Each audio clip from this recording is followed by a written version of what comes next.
There was one moment while I was in solitary confinement that changed everything.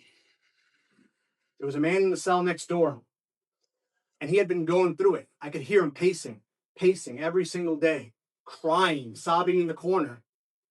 And he was just losing his mind. There's nothing I can do to help him. I'm behind concrete. One morning, it's 3 o'clock in the morning, and I hear a bunch of boots running like an emergency, just like stomping down the hall. And they open the door, and I'm thinking, oh man, he's lost it. He's about to go off on the guards. They're going to pepper spray him. They're going to fight him. He's flooding the cell. There was no commotion. They walked in and they carried him out. No fight, no struggle. The struggle was over. This man sharpened a spoon from his lunch tray and slit his wrists.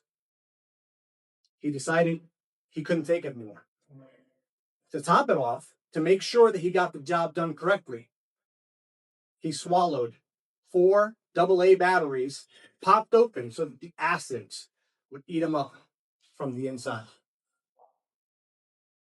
And I said to myself, not like that. That's not going to be me. I don't know what the future is going to hold. I have no idea what I'm going to do professionally when I get out. I have no idea if I'm going to have any friends left. But not like that.